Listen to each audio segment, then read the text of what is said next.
I'm Sarah Johns, and I'm a field service representative for the Madison Water Utility. Grew up in Madison. I went to college in Beloit and ended up studying physics. I thought maybe I would go into engineering, but before I jumped into grad school, I ended up getting a part-time job at the downtown public library. I loved it, and I stayed there and eventually got a full-time position there, so I ended up being there for 16 years.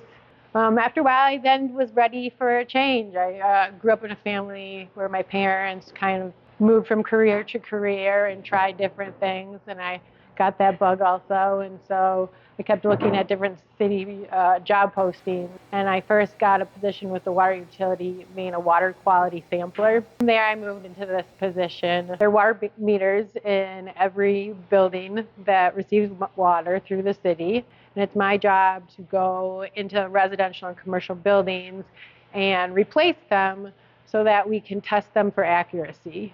So we schedule appointments, and then I go into people's homes and change their water meters. Yeah, I think I knew I didn't want to be at a desk, and I liked the idea of being out and about in the city.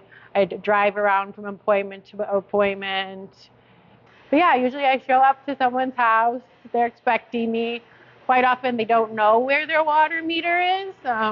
Especially since it probably hasn't been changed in 20 years. They may be a new homeowner, or they just don't remember this ever happening before. And then I tell them to have a great day. I run water for them to make sure I get any air out of their pipes that may have gotten in when I remove the meter.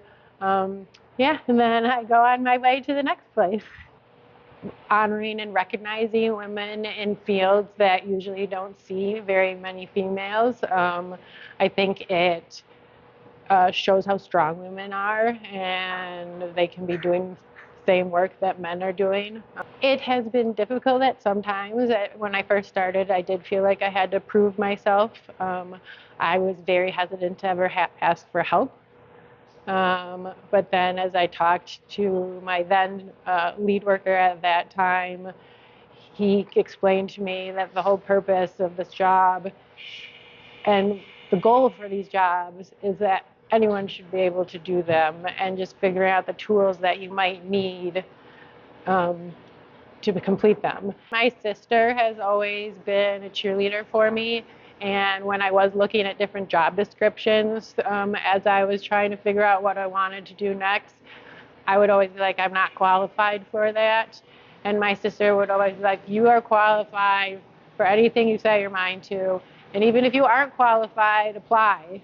Just apply, apply, apply. You know, in my position, I was always questioning whether I was strong enough, because sometimes I have to wrench really hard on some bolts, but being able to prove that I can do what a man can do.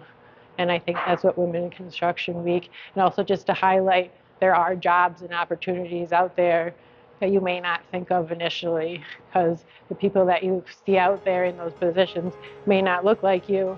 And so I think it's really important to highlight women in this field so other young women can see them as role models and enter the fields as well.